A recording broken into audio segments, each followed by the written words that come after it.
Vous étiez à l'Académie française avec beaucoup de jeunes qui étaient là avec les académiciens et le président de la République, Emmanuel Macron, qui, on va le voir à l'image, a parlé de la francophonie et de la langue française comme d'un trésor. Il dit c'est un trésor partagé de 700 millions de personnes dans le monde, notamment de plus en plus d'Africains. C'est un trésor.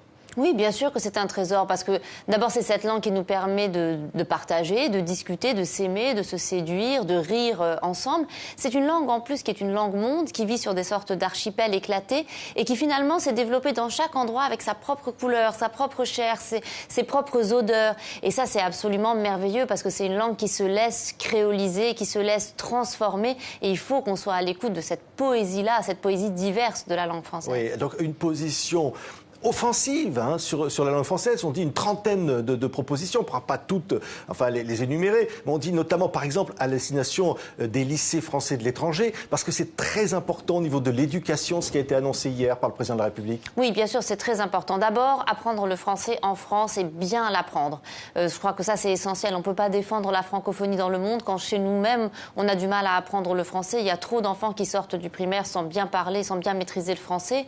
L'importance aussi donnée à l'oralité, apprendre aux enfants à s'exprimer en français. Savoir s'exprimer, savoir débattre, savoir convaincre, vous le savez comme moi, c'est aussi un outil immense d'intégration sociale. C'est un outil de dignité de bien savoir s'exprimer. Je pense que c'est très important. C'est pour ça aussi que vis-à-vis des réfugiés, on va augmenter le nombre d'heures pour apprendre le français. Parce qu'on ne peut pas accueillir dans un pays si on n'accueille pas dans une langue. Il faut permettre aux gens de maîtriser cette langue et ensuite d'aller vers le marché du travail. 250 heures. Pour l'instant, on peut passer à 600, 800 heures d'apprentissage pour les réfugiés. Exactement, et surtout pour les personnes les plus vulnérables qui souvent arrivent sans savoir lire et écrire. Évidemment, 250 heures, c'est tout à fait insuffisant. Et puis, il faut aussi s'adapter aux horaires. Souvent, les cours s'arrêtent à 18 heures alors que les gens travaillent. Évidemment, il faut faire des cours du soir. Il faut s'adapter aussi aux conditions concrètes de la vie des gens. Oui, alors doublement donc du nombre d'élèves dans les lycées français de l'étranger, ça veut dire des moyens supplémentaires. Alors, pour le moment, le ministère de l'Europe et des Affaires étrangères est chargé d'une mission de réflexion et de réfection sur les lycées français à l'étranger. Au mois d'août, on en saura un peu plus sur la façon dont va s'organiser ce redéploiement, parce qu'il faut bien sûr de toute façon repenser la question du financement de l'agence de l'enseignement français à l'étranger. Mais en tout cas, le président a réitéré sa volonté que ça reste bien sûr une marque très importante, celle des lycées français à l'étranger. Évidemment, l'Afrique est au cœur des enjeux, puisque ce sont les Africains qui vont faire la francophonie de demain.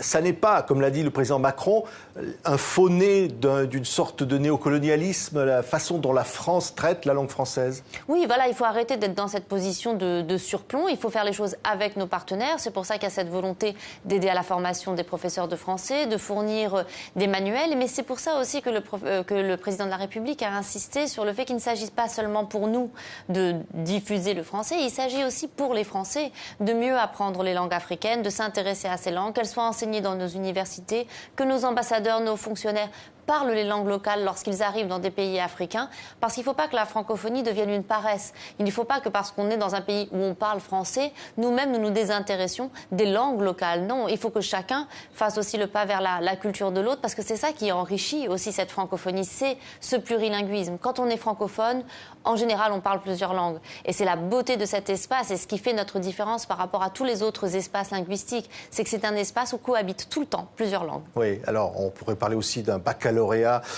international, un baccalauréat francophone qui serait créé. En tout cas, pour le moment, déjà, ce qu'on va mettre en place, c'est de mieux enseigner toutes les littératures de langue française, c'est-à-dire ne plus être seulement dans un enseignement patrimonial avec des écrivains hexagonaux. Il faut que les étudiants et les élèves de France entendent d'autres Français, se rendent compte qu'aujourd'hui, les grands poètes de la langue française ne se situent pas simplement entre Lille et Marseille, et qu'ils sont aussi au Sénégal, ils sont aussi en Haïti, ils sont aussi au Canada et partout ailleurs. Oui, Internet, c'est une dimension très importante, on l'a compris dans la bouche d'Emmanuel Macron. Évidemment, améliorer le référencement sur Internet des contenus francophones et plurilingues, en partenariat avec le Québec, avec d'autres partenaires francophones ensuite. Et puis, finalement, favoriser par Internet la diffusion de la langue française. Oui, la bataille sur Internet est très importante. Moi, je milite aussi pour qu'il y ait plus de contenu, notamment de contenu culturel sur Internet. Pourquoi pas un Netflix francophone? Pourquoi pas une plateforme comme ça qui permettrait d'agréger des contenus venant de partout, francophones, avec aussi là encore du sous-titrage, parce que je pense que c'est important de rester ouvert sur les autres langues et de permettre à d'autres de rentrer dans ces cultures francophones. Donc évidemment, le terrain d'Internet va être un des terrains principaux de